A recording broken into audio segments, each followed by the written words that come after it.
slide down the rush like I've not felt before. I can trust myself, I need you to make you turn.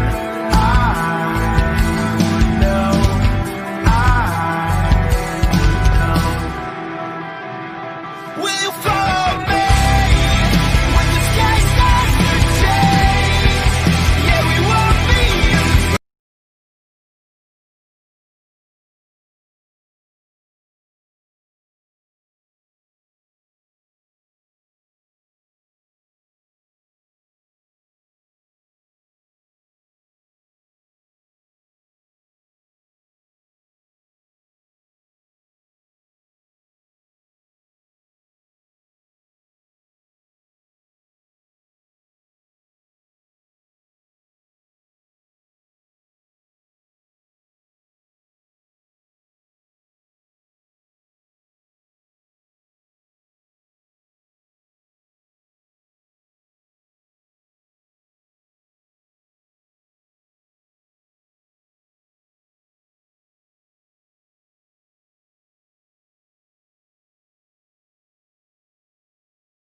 Will you follow me when the sky starts to change? Yeah, we won't be afraid. We'll never be the same again.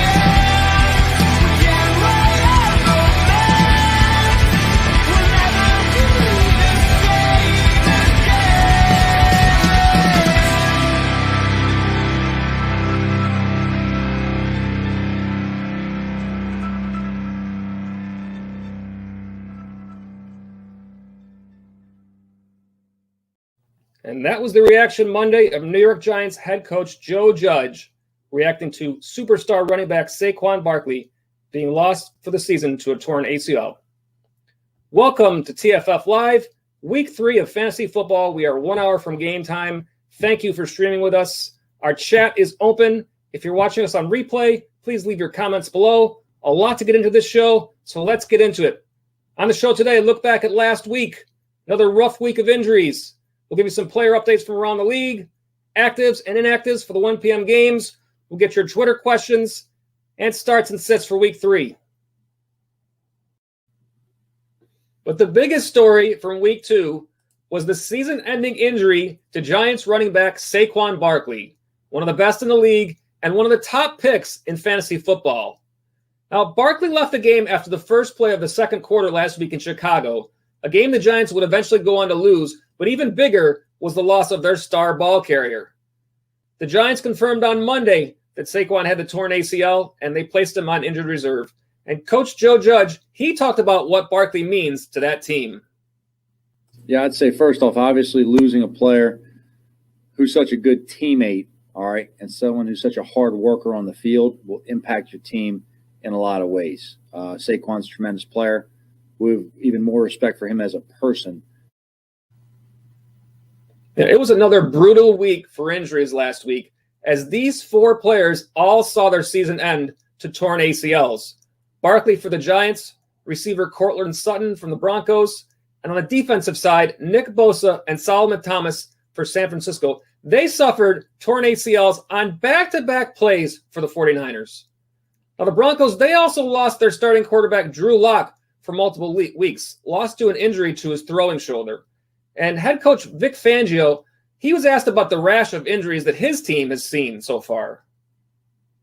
Hey, Vic, you've been in this game more than 30 years in the NFL. Have you had a rash of injuries on a club you've been a part of? And if so, can you lean on that to lead your locker room through this? I'm sure I have. I just, I haven't thought about it. 35 years is a long time. But I know there's been some rough years that way. And we'll get through it here. We got a bunch of good players here that are ready to step up.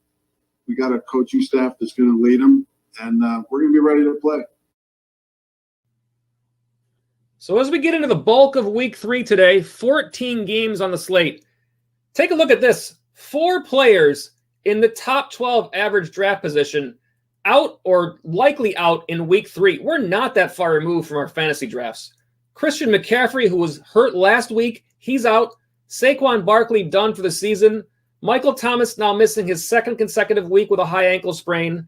And then you got Devontae Adams, who is hurt with a hamstring, hopes to play, but this is a problem for fantasy players because he's in the night game tonight, and with no real way to know if he's going to play or not, you at least need to have some sort of a backup plan if you're planning on taking a chance on playing Adams in your lineup this week. Now, McCaffrey, he suffered his injury late in the 3rd quarter of their loss to Tampa Bay. Prior to this week's matchup with the LA Chargers, McCaffrey had not missed any games in his pro career. Now, earlier this week on Monday, McCaffrey spoke, and he was understandably frustrated, but still optimistic.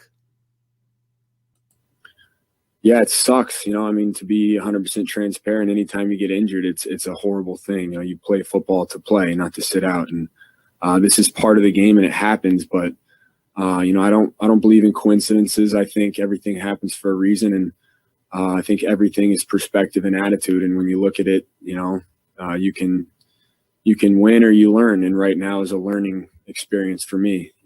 I've prided myself on being on the field, and freak accidents happen a lot.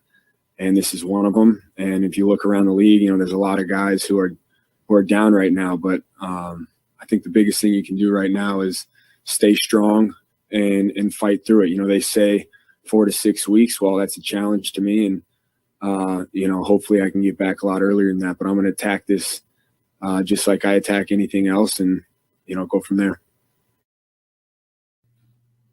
Taking a look back now at the top fantasy scorers from last week, starting with the quarterbacks, it was Dak Prescott with a great game, 39.80 fantasy points versus Atlanta, 450 yards passing with a touchdown through the air. He added 3 more on the ground. Cam Newton off to a great start, 35.58 fantasy points against Seattle. That was 397 yards with a touchdown, adding 2 more on the ground, making it 4 rushing touchdowns for the season for Cam.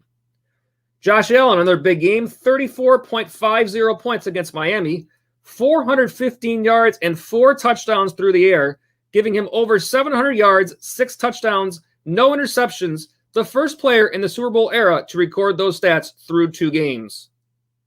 Russell Wilson in 4th, 34.42 fantasy points versus New England, 288 yards with 5 passing touchdowns, adding another 39 yards on the ground. And number 5, Kyler Murray, 33.14 fantasy points against Washington, 286 passing yards with 1 touchdown, adding another 67 yards on the ground where he has been great this year, and 2 touchdowns. The top wide receiver scorers. In a shootout game, Calvin Ridley against Dallas, 29.90 fantasy points, 109 yards, 2 touchdowns with 7 catches. Stephon Diggs also having a nice year, 29.30 fantasy points against Miami. That was 153 yards with a touchdown and 8 catches. Number 3 is Julian Edelman, 25.90 fantasy points on 179 yards and 8 catches. Scary Terry McLaurin, 25.50 fantasy points against Arizona, 125 yards receiving with a touchdown, 7 catches. And number 5, it was Mike Evans versus Carolina, 23.40 fantasy points, 104 yards, 1 touchdown, and 7 catches.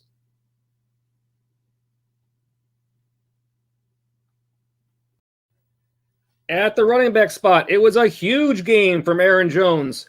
45.60 fantasy points against the Lions. Boy, he has really shown he can put up some big games from time to time. 168 yards rushing, 2 touchdowns, adding 4 catches for 68 yards and a touchdown through the air. It was Alvin Kamara in second, 38.40 fantasy points against the Raiders, 79 yards on the ground and 2 touchdowns, as well as 9 catches for 95 yards. Now, these two players match up tonight on Sunday Night Football, and I really expect this to be a real running game showcase for both teams, with Michael Thomas out and Devontae Adams also possibly out. In third, it was Leonard Fournette. Is this the breakout for Fournette in Tampa Bay? 27.60 fantasy points versus Carolina, 103 yards and 2 touchdowns, adding another 4 catches for 13 yards. In fourth, it was Nick Chubb versus Cincinnati with 26.30 fantasy points. He had 124 yards on the ground and 2 touchdowns, adding 1 catch for 9 yards. And in fifth, even before he got hurt, Christian McCaffrey, 24.80 fantasy points against Tampa Bay. That was 59 yards on the ground with 2 touchdowns, adding another 4 catches for 29 yards. And the top scorers at tight end. Boy, if you watched on Monday night, it seemed like Darren Waller was catching every pass for the Raiders. 28.50 fantasy points, 105 yards, 1 touchdown, 12 catches. In second, Tyler Higbee with a big game, 28.40 fantasy points, 3 touchdowns on 5 catches, 54 yards. Mike Gesicki against the Bills, 27.00 fantasy points. He had 130 yards on 8 catches with a touchdown. In fourth, Jonnu Smith, 24.40 points against Jacksonville. That was 84 yards, 4 catches with 2 touchdowns. And a tie at the fifth spot, it was Jordan Reed and Travis Kelce, both with 24.00 points. Reed for the 49ers, 50 yards, 2 touchdowns on 7 catches. Kelce, 90 yards, 1 touchdown on his 9 catches.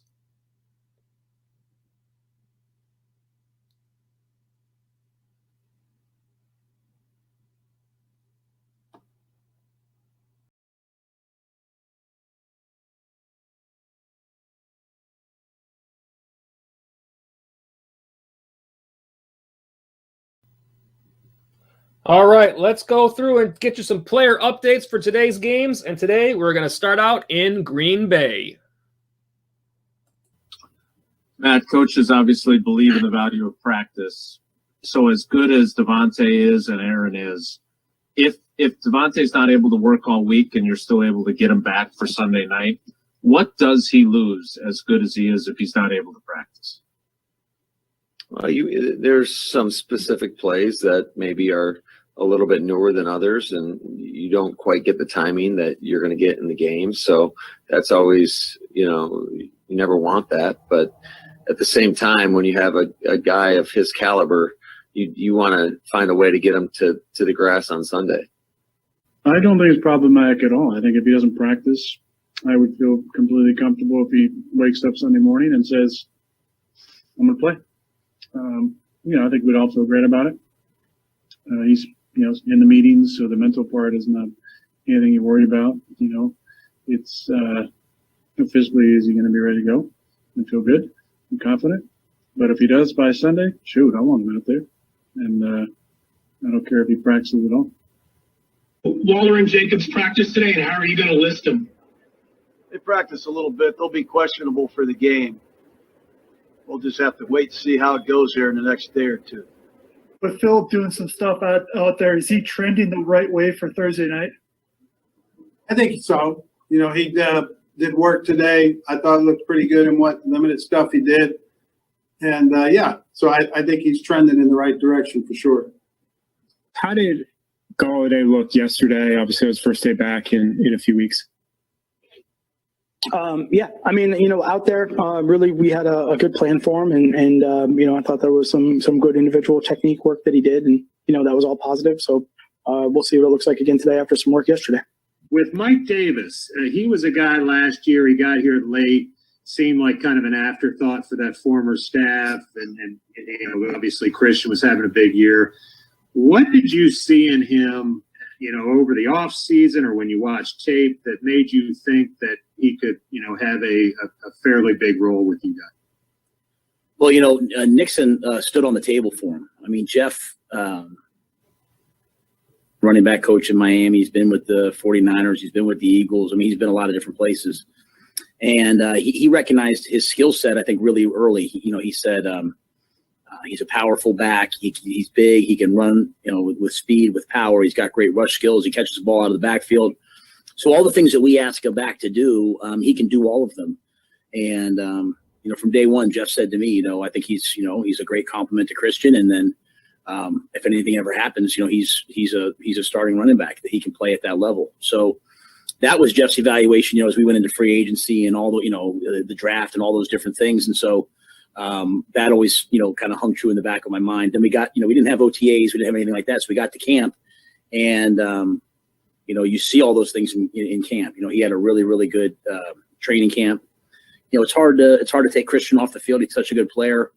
Didn't do a great job in the first game. We came out of the first game saying, hey, let's try to get Mike 10 plays. We had some plays with him and Christian on the field at the same time.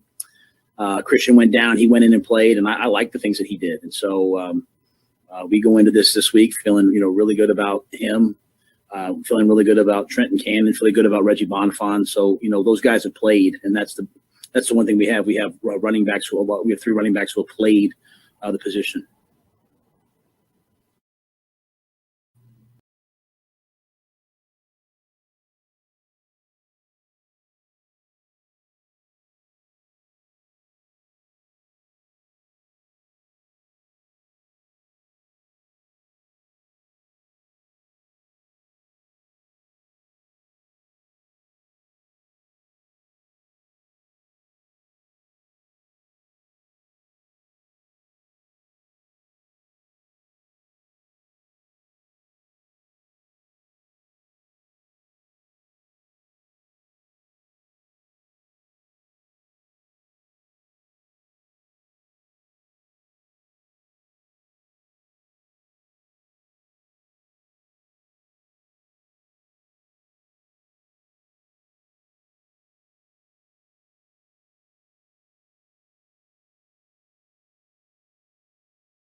Rashard Higgins is inactive. Probably not of fantasy consequence. Jarvis Landry, Steven Sims. Not a lot of big news to report here in this game, but nonetheless important to know what's going on. We'll see what happens if Cleveland gets Odell Beckham back into the mix a little bit more today. Or do they go to the run game with Nick Chubb, Kareem Hunt? And what happens on the Washington side as their offense start to get it going?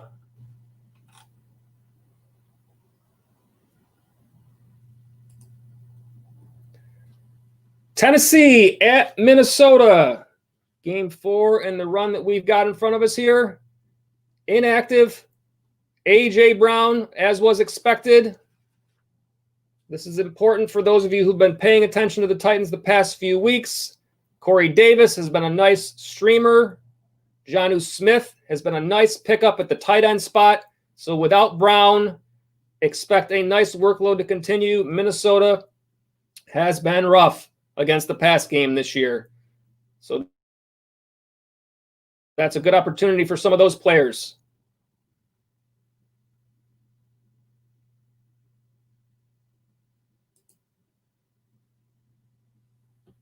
Las Vegas at the Patriots. A lot of names to pay attention here. Henry Ruggs, as was expected, is out, as James White. On the other side, we did have a couple of questionables. Josh Jacobs is active. Darren Waller is active.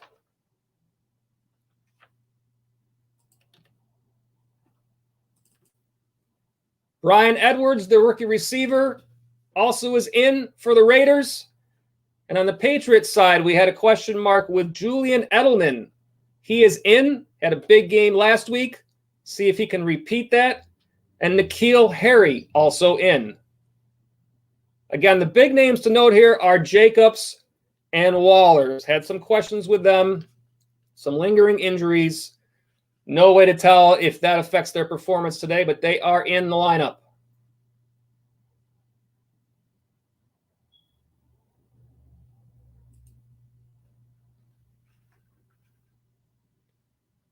'49ers at the Giants. What a mess. Is anybody left for San Francisco? Inactive today is Jimmy Garoppolo. We will not be seeing George Kittle, and no Raheem Mostert, all for the 49ers. Take a little quick double check to make sure that there's nobody I missed here on the Giants side. Nope, looks like that's everybody there.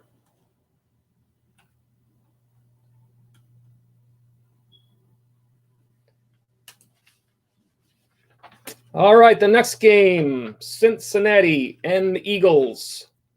Got a couple of inactives for you. John Ross for the Bengals. Alshon Jeffrey still out for the Eagles. Jalen Reagor, wide receiver, also out for the Eagles. This is an interesting game to me today. We'll see what happens with the Zach Ertz / Dallas Goedert tight end spot. I know that I've drafted Zach Ertz in a couple of places, and for me personally, it's been a little bit of a question mark. So I'm very interested and very hopeful. See if they can put up some points with a little bit of injury problems. Carson Wentz has not been great this year, so we will see what happens there.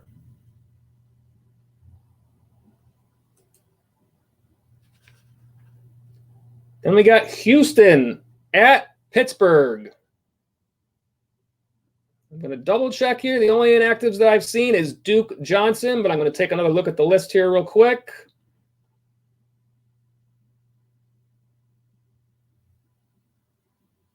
Nope, nothing to speak of on either side there. This is an interesting game to me. I'm kind of interested in seeing how Deontay Johnson does in this game.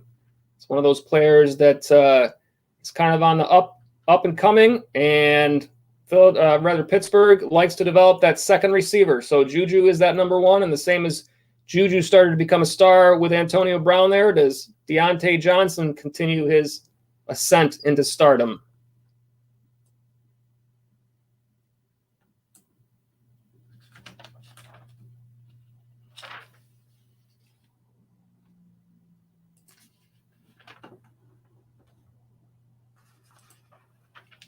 All right, coming up next, we're going to go through some starts and sits for you.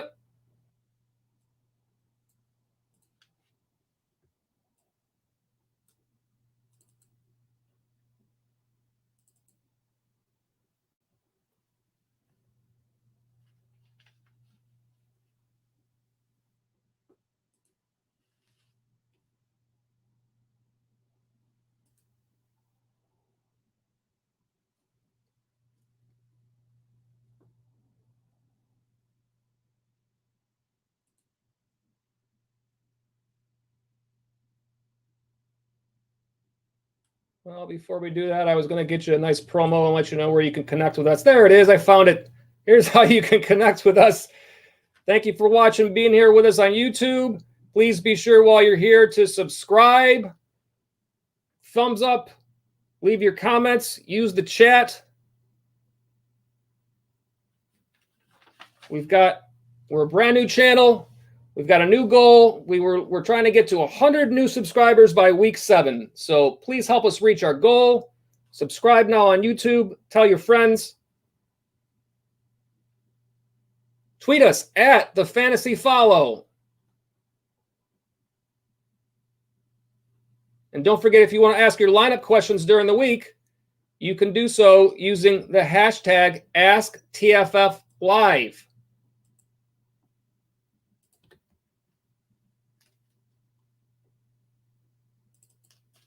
Check us out on Facebook /The Fantasy Follow and our website, thefantasyfollow.com. Starts and sits coming up next. And don't forget, live chat is open. Get your lineup questions in. Get in the conversation.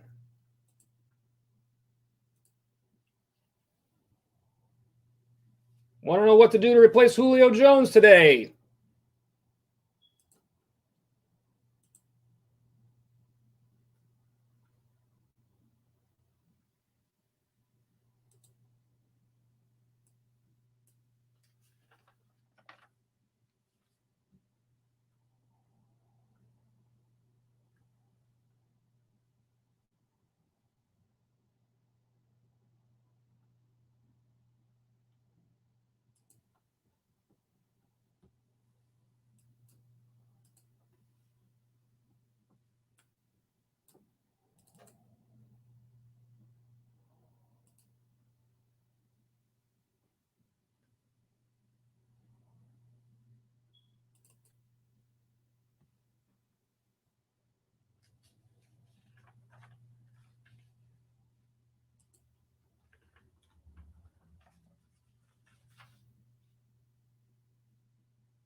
All right, time to take a look at some of the Twitter questions that you guys have tweeted us this week, getting you ready for your Week 3 matchups.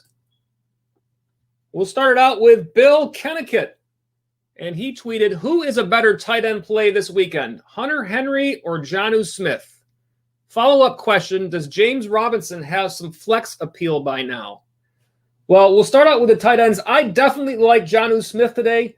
He's playing against the Minnesota Vikings. They have been leaking passing yards. Smith himself had 84 yards and 2 touchdowns last week. Keep in mind, the Vikings last week, they gave up 111 yards to Colts tight end Mo Alley Cox. Hunter Henry against Carolina, I would expect LA to be running the ball more. Carolina has been leaking points to running backs. And also, in week 1, they did hold Darren Waller to just 45 yards. They are actually giving up the 6th fewest fantasy points to tight ends. So of those two, I definitely would pick Smith today. The second part of your question, I know that you submitted this before the game on Thursday, so you probably already have your answer. But James Robinson, yes, 3 games, 61.9 fantasy points, an average of 20.6. Thursday night. Now, he did play only 30 of 66 snaps. So that was down a little bit. He was at like 68% the first week and 51% the second week. But 46 yards on the ground with 2 touchdowns, 6 catches for 83 yards, a total of 30.90 fantasy points. So, yes, if James Robinson is still available on your waiver wire, you go out and get him. In most leagues by now, especially after Thursday, he's either probably gone or everybody is going to fight for him this week. Next question is from Evan, and he tweets at the fantasy follow. Diggs or Singletary? Oh, I see he tweeted this before. He said tomorrow, but obviously today. In the flex, with Moss out and Diggs shadowed by Ramsey, kind of points to Singletary, no? So, yeah, the deal is that Zach Moss for the Bills is out today, and I would have to agree. I would expect Jalen Ramsey to be on Diggs. Now, that doesn't mean I don't necessarily like him because Diggs has been great this year, but I would probably have to agree with you that it should be a good game for Singletary. The Rams slightly tougher against the pass than the run. They're 17th against the pass and 20th against the run. And last week, they did give up 95 yards and a touchdown to Miles Sanders on the ground, in addition to 3 catches for 36 yards. And Singletary in Buffalo's offense obviously gives him a pass-catching option as well. So I do like Singletary today. I don't dislike Diggs. I think John Brown is an interesting receiver option for the Bills. If Ramsey covers Diggs, we might see more targets for Brown. And he's had a quiet, nice year with 6 targets last week, 10 the week before, averaging 18.6 fantasy points. So an interesting one here. I like Singletary. I don't want to say no to Diggs because he's been so good. But, yes, I think Singletary would not be a bad choice here. Thank you, Bill. Thank you, Evan, for the questions. Please don't forget to subscribe to our YouTube channel so you don't miss any of our videos or our shows. And if any of you want to send us your Twitter questions, your lineup questions during the week, you can tweet them to us at the Fantasy Follow, and that's fantasy spelled FNTSY, and use the hashtag AskTFFLive. We'll get your questions answered on the show. And don't forget, the live chat is open now. So if you've got any lineup questions, getting ready for your Week 3 matchup about to start in a little while today, get in the chat, get in the conversation. We'll do our best to answer any questions before the end of the show. All right, let's get some starts and sits for Week 3 of fantasy football, and we will start at the quarterback spot. The top start is, Gardner Minshew. Well, I haven't changed these starts and sits since they were released during the week, and I will own it, good or bad. This was bad. Minshew, 275 yards, no touchdowns, couldn't even save the day with some garbage time as he threw an interception there on the last drive on Thursday. 10.20 fantasy points. Should have been a good matchup against Miami. The question is, what do you do with Minshew now if you picked him up with the intention of using him as a streamer for a few weeks? Do you still trust him or do you move on? The rest of the top 5. Kyler Murray for the Cardinals versus Detroit. The Lions giving up the 10th most fantasy points to the quarterback position. Now, Murray has had just 1 passing touchdown each of the first 2 games, but on the ground he's been great, 158 yards, 3 touchdowns. I expect him to have another nice game today. Number 3 is Ryan Tannehill versus the Vikings, who are giving up the 13th most fantasy points to the quarterback spot, and also seem to be giving up the most passing yards to everybody practically. Tannehill has had 6 touchdowns this season, averaging 23.06 fantasy points. He probably would have been a good choice for the top start this week, but nonetheless, I expect him to have a nice game today. In 4th, Ryan Fitzpatrick saved us a little bit with a nice game on Thursday. 24.70 fantasy points, 2 touchdowns through the air, 1 on the ground. So thank you for a little bit of Fitzmagic. And in the 5th spot, Ben Roethlisberger for the Steelers versus the Texans. Houston giving up the 19th most fantasy points to the quarterback spot, so a little bit in the bottom half, but I have a feeling that Roethlisberger and the Steelers will go to the air a little bit more than the last 2 games have been between Kansas City and Baltimore. Big Ben, 5 touchdowns this season, averaging 20.65 fantasy points. I do expect Ben to have a nice game today.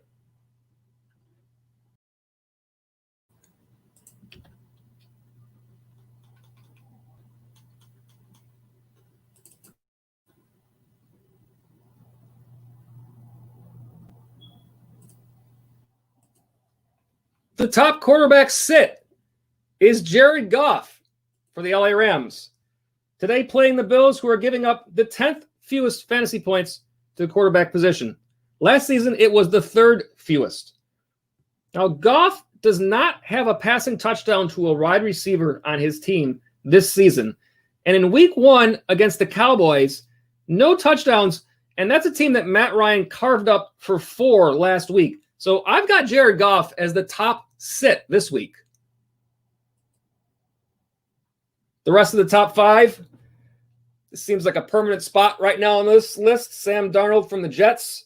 I think half of their roster is out again this week. And playing the Colts, they're giving up the fewest fantasy points to the quarterback position. So Sam Darnold, good luck. Number 3, Matt Ryan from the Falcons. Now, Ryan has had a great season so far, but I've got him as a sit this week, playing against the Bears, who are allowing the 4th fewest fantasy points to the quarterback spot, and last season allowed the 6th fewest. Now, Ryan's over 58 fantasy points through 2 games. Julio Jones, don't know what you're going to get from him today if he is playing. He's had 2 juicy matchups so far. I don't necessarily think he can't beat this team, but I do think he's a sit this week. Number 4, Matthew Stafford, playing against the Cardinals. Arizona giving up the 7th fewest fantasy points to the quarterback position. Now, again, some question marks in the lineup. Hard to say what you're going to get exactly right now with the Lions. He has been okay this season, but I think the Cardinals have improved defense. I've got him as a sit this week. And number 5, Drew Brees for the Saints versus the Packers. So Brees went over 300 yards last week, but from a fantasy points purposes, it's been mediocre. There's been a lot of conversation about Brees this year. In my opinion, this game is not so much about Brees and where he's at with his ability as it is about game script. I have a feeling this is going to be a running game on both sides. Michael Thomas out. We saw what that did to their offense on Monday night. And Green Bay, if Devontae Adams doesn't play, I think this is going to be an Alvin Kamara and Aaron Jones showdown. I think it's going to be less opportunity for Brees, and that's why I've got him as a sit this week.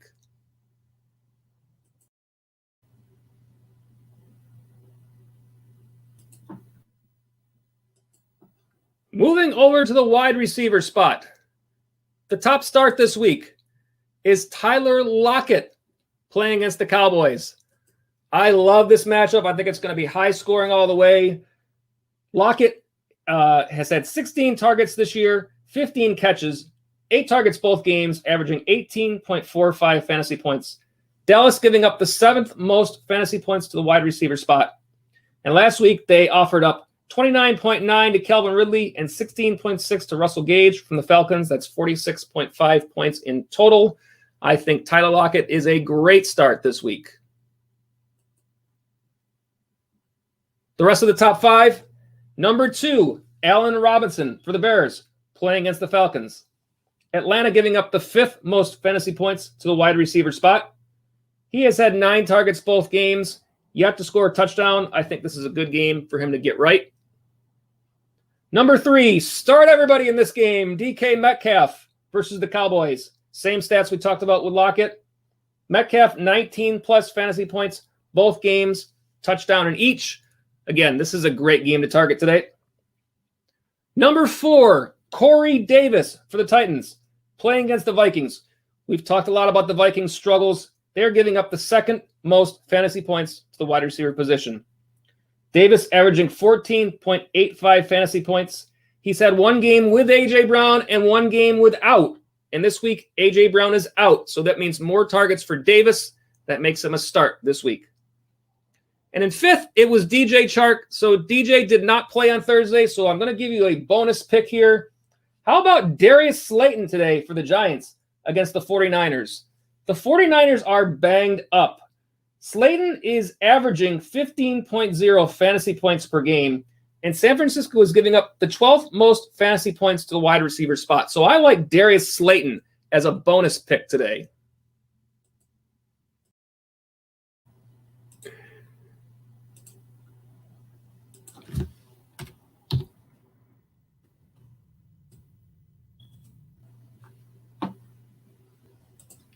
The top wide receiver sit this week is Tyler Boyd for the Cincinnati Bengals, playing against the Philadelphia Eagles. Now, Boyd had a nice week last week, 20-plus fantasy points. However, the Eagles allowing the 8th fewest fantasy points to the wide receiver spot and also allowing the 5th fewest passing yards. Last week, they held Cooper Kupp and Robert Woods from the Rams to a combined 95 yards. So I'm making Tyler Boyd the top sit this week. The rest of the top 5, number 2, Mike Williams from the LA Chargers, playing against the Carolina Panthers. Now, Carolina allowing the 4th fewest fantasy points to the wide receiver spot. A lot of the reason for that is because they are allowing everything on the ground. Mike Evans had a nice game last week, 23.4 fantasy points. But I feel like this is going to be a running game for the Chargers. I like both of their backs this week. I think Justin Herbert does allow some nice opportunity in there at quarterback, but I don't think you're going to need to see them air it out as much today. I've got Mike Williams as the number 2 sit. Number 3, Robert Woods for the Rams, playing the Bills. The Bills allowing the 17th most fantasy points to the wide receiver spot. So just in the bottom half, but last year they were allowing the 5th fewest. Now, Miami, they did find some success last week, but Robert Woods, I think you're going to see him facing the bulk of Buffalo's stingy defense, and I have him as a sit this week. Number 4 is Will Fuller, playing the Steelers. Now, tell me if you heard this one before, but Will Fuller seemed to be hurt in some form last week. We don't really know, but he had no targets. Man, I really do like Fuller as a receiver, but he's had so many bust games. If you're playing in best ball, then Will Fuller is probably a great player for you, but it's just so hard to trust him in your lineups. This week I've got him as a sit. And number 5, it was Henry Ruggs, but he is out, so he's probably not going to earn many fantasy points for you this week either way. And keep your comments coming, guys. We see you in the live chat. We will get to your lineup questions once we get through starts and sits. Live chat is open. Moving over to starts and sits at the running back spot. The top start this week is Miles Sanders of the Philadelphia Eagles. Now, Sanders coming off a game last week with over 130 total yards and 1 rushing touchdown. Cincinnati giving up the 3rd most fantasy points to the running back spot. And last week, you saw them allow 26.3 to Nick Chubb, 24.1 to Kareem Hunt. So Miles Sanders, your top start this week. The rest of the top 5. Number 2, Jonathan Taylor for the Colts against the New York Jets.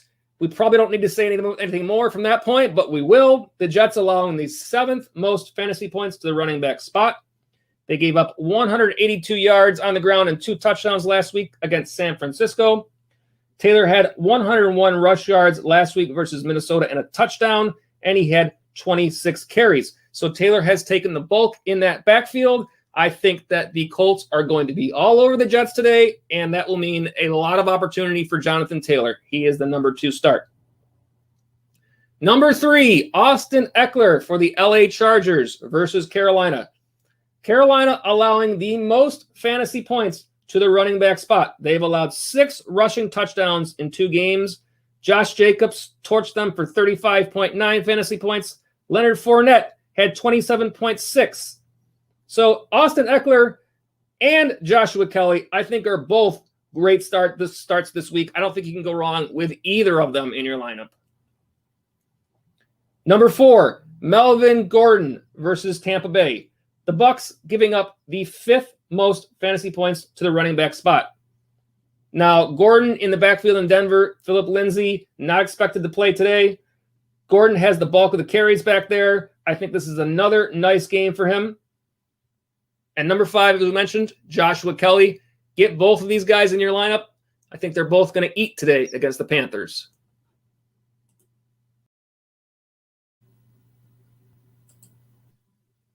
The top running back sit for week 3 is David Johnson for the Houston Texans, playing against the Pittsburgh Steelers, who are allowing the 4th fewest fantasy points to the running back position.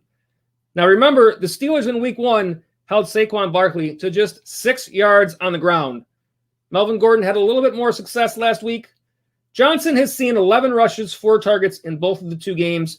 Only had 7 fantasy points last week versus Baltimore. I think this is a tough one. I think if he does find any success today, it's going to have to be in the pass game. The rest of the top 5. Number 2, Ronald Jones against the Broncos. Now, Fournette had a big week last week. Do we think that this is the start of him taking over that backfield?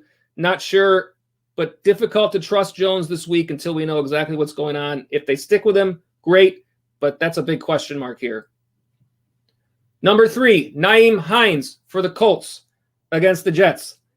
Last week, Hines was outtouched 28-1 by Jonathan Taylor. Now, that's not going to work out that way every week. I think that Hines is still going to have a place in the passing game, but when you're playing a team that you have no need to really pass against because you're crushing them, today they're playing the Jets. That means Taylor in, Hines out. Number 4 is Frank Gore against the Colts. Colts allowing the 5th fewest fantasy points to the running back spot. Again, 21 carries last week for Gore and only had 63 yards. This is a difficult spot again for Frank Gore and a very tough spot for the entire Jets team. So I've got Frank Gore as a sit. And number 5 is Mark Ingram for the Ravens against Kansas City.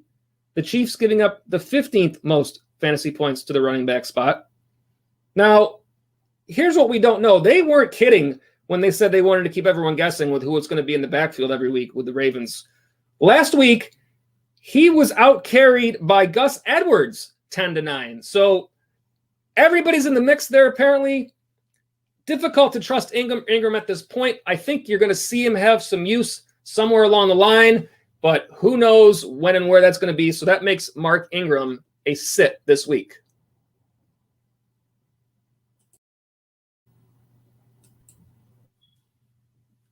And the tight ends for week 3.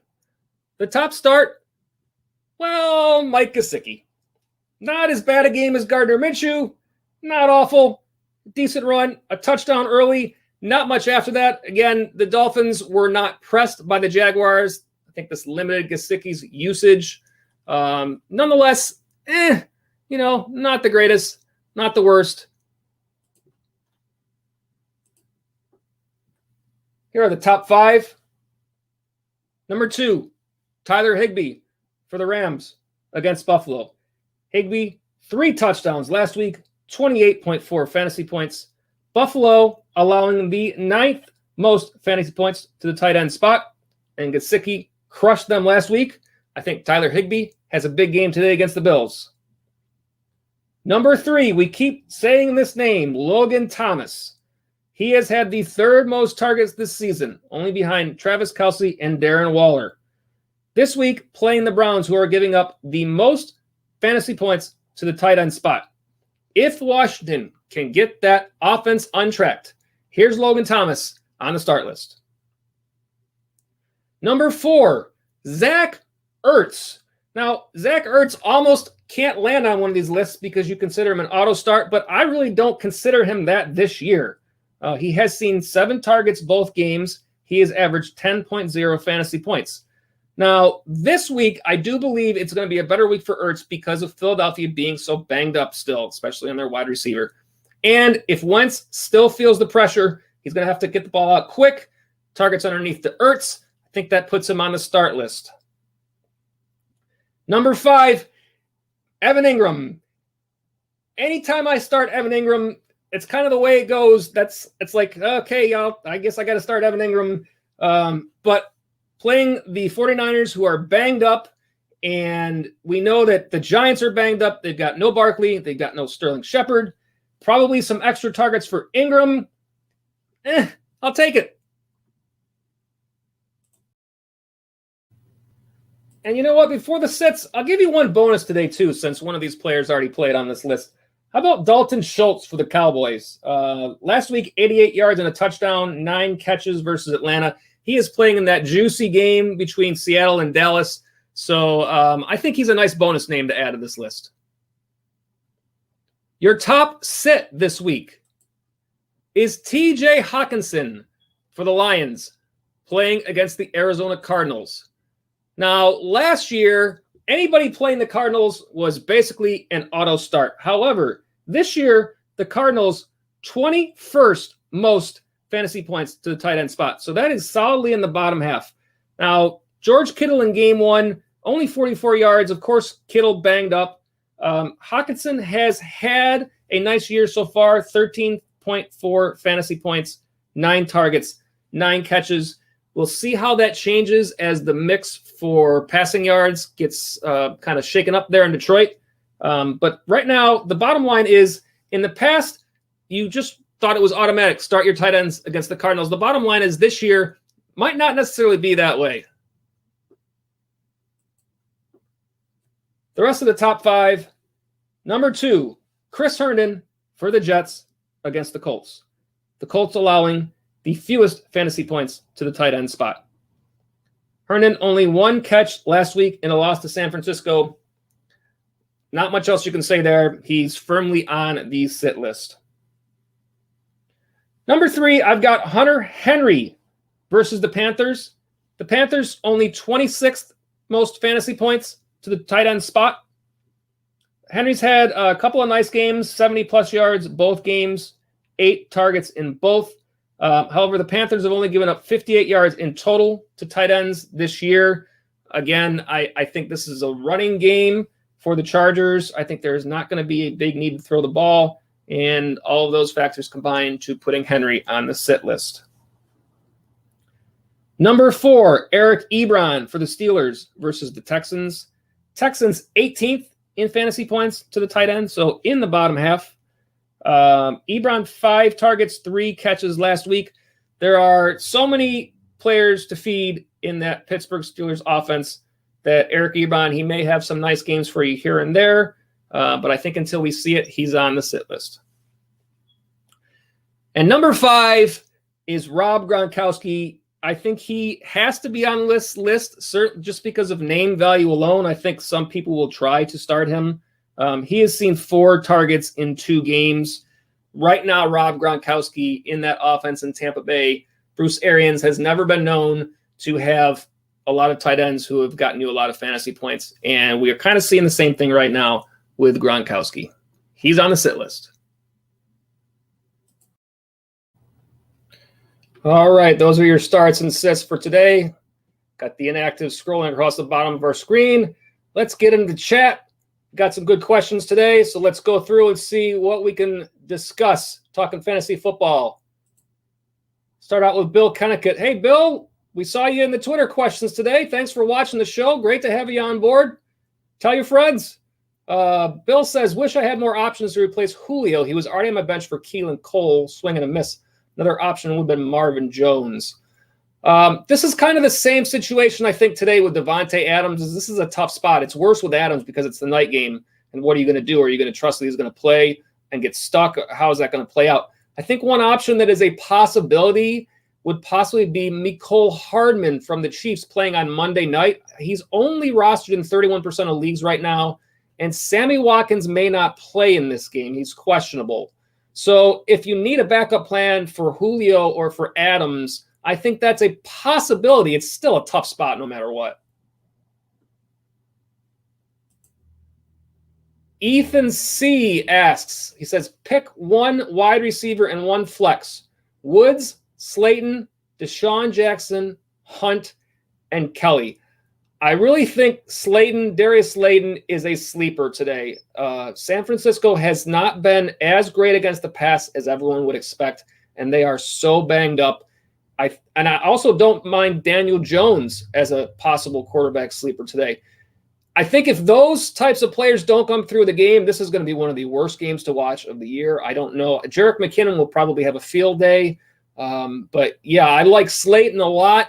And Joshua Kelly, I absolutely love today. Some stats on Kelly. He is, last week, Kelly 43 snaps to Austin Eckler's 47. So he's right involved with Eckler, so don't be scared of that. Carolina has allowed 6 rushing touchdowns in 2 games. And last week, Kelly had over 100 scrimmage yards. So I think that Joshua Kelly, he's probably not getting enough notice for what's going on out there in Los Angeles right now. I like him. I would say out of your list, Slayton and Kelly would be my 2 picks. I also don't mind Kareem Hunt against Washington. I think that Washington may be tougher against the run. So between Hunt and Chubb, it could be Hunt getting more of the work in the pass game out of the backfield. But if I had to pick 2, I would pick Slayton and I would pick Kelly here. We got another one from Bill. Bench stash question. Is Kirk Cousins good enough to stash as my 3rd QB in a 2 QB league, or do I have to keep scouring for injuries? What other options are out there, Bill, besides Kirk? I mean, he's struggled so far this year, and there are some good quarterbacks coming on. I mean, Joe Burrow is probably taken, but, I mean, do we have a Teddy Bridgewater or Justin Herbert, players like that might come on? Carolina is going to have to probably lean on the pass more now that McCaffrey's out.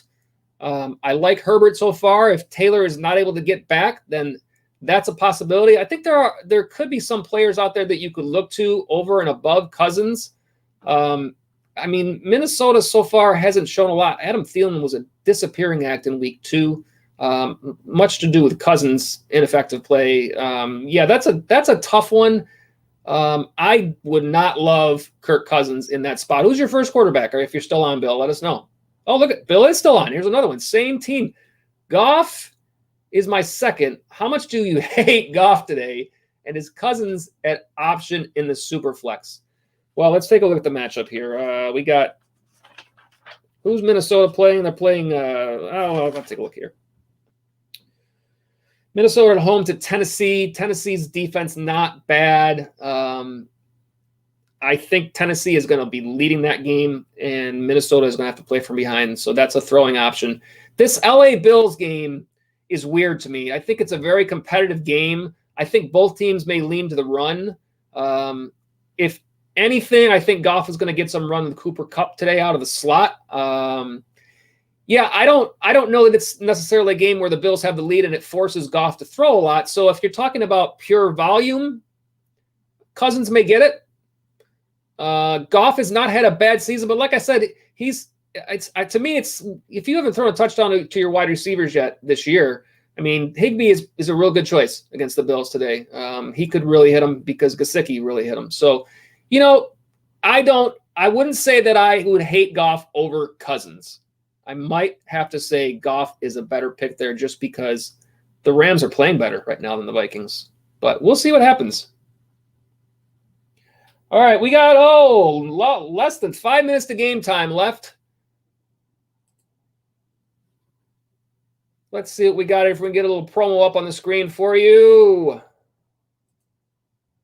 There we go. The Fantasy Follow. We are a brand new YouTube channel. So we want you to help us out. Our goal is 100 new subscribers by week 7. So please help us reach our goal. Get onto YouTube, subscribe, thumbs up, check out our videos. Thank you for being in the chat. We thank you for your Twitter questions. You can always tweet us at the Fantasy Follow, and that's fantasy spelled FNTSY. And don't forget, you can send us your lineup questions during the week using the hashtag AskTFFLive, as some of you did this week, and we'll get those questions on the show. Also, our Facebook /The Fantasy Follow and our website, thefantasyfollow.com. It's TFF Live, the Sunday pregame show, every Sunday at 12 noon, taking you right up until game time. Get you set for your weekly matchups, answer your lineup questions. Looks like we got one more quick one here from Bill. Bill says, dropped Tyrod for Kirk. It's all bums after that. Driscoll and Mullins are the top left. Well, you got Russell Wilson. That's good news. So I would play him. See if you could play him twice. If not, I don't know, man. That's a tough one. Sam Darnold, no, I would say, if you're thinking that. Definitely not. But, yeah, that's tough. Taysom Hill? No? Who knows? It's going to be a good day of football today. 8 games in the 1 p.m. slate. 1, 2, 3, 4, 5 games at 4.